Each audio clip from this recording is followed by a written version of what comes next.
Je voulais vous partager les 3 grandes annonces qu'il y a eu lors de la build. 3 annonces qui me concernent particulièrement et qui m'ont vraiment intéressé. La première, GitHub Copilot Coding Agent. C'est quoi ? C'est en fait la possibilité de créer, Microsoft met à disposition un agent qui va aider les développeurs dans l'ensemble du cycle de vie d'une application. Alors j'ai trouvé ça très révolutionnaire, très avancé. Je ne sais pas si vous vous rappelez, dans les années 90, on parlait d'extreme programming. Et dans l'extreme programming, il y avait une notion qui s'appelait le pair programming. Le fait de travailler à 2 développeurs pour accélérer les projets, accélérer la qualité. Coding Agent, c'est votre pair programmeur. Vous allez pouvoir discuter avec lui, échanger avec lui. Vous allez pouvoir lui déléguer des tâches. Donc il va pouvoir résoudre des issues. Il va pouvoir moderniser une application. Et ça, j'ai vu une démonstration qui était vraiment bluffante.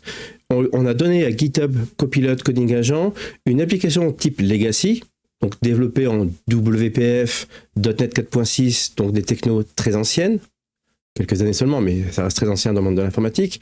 Et on a pu, en quelques commandes, quelques interactions avec l'agent, transformer l'application en site web React qui tourne sur .NET 9. Et ça a pris quelques minutes. Donc ça va vraiment changer le métier du développeur.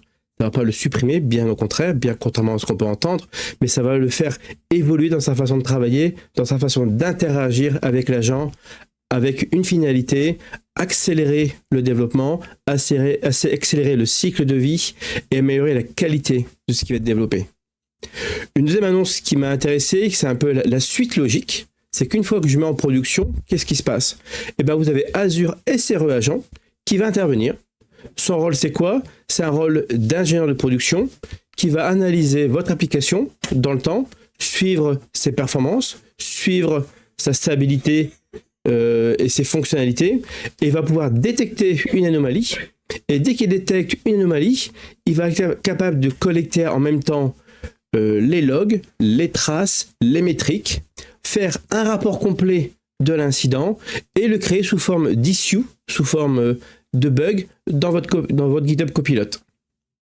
Donc ça, c'est hyper intéressant parce qu'on a la suite logique. En fait, on a un agent qui va vous aider dans le cycle de vie de développement et un agent qui va vous aider dans la production.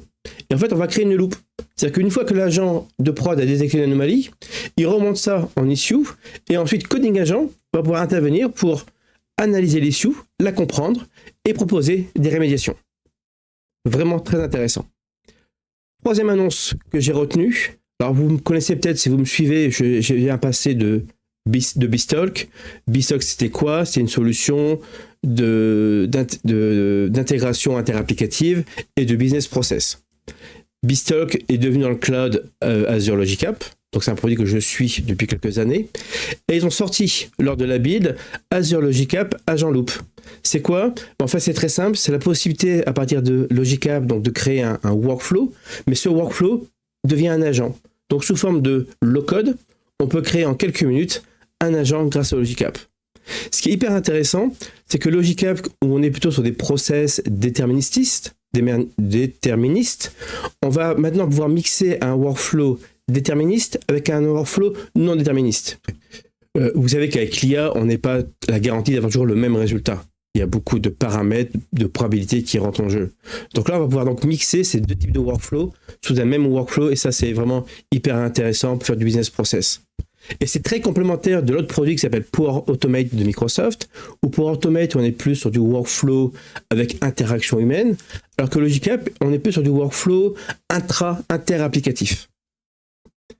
Si vous voulez en savoir plus, n'hésitez pas à me contacter. Je me ferai un plaisir de rentrer en détail dans l'ensemble de ces nouveautés.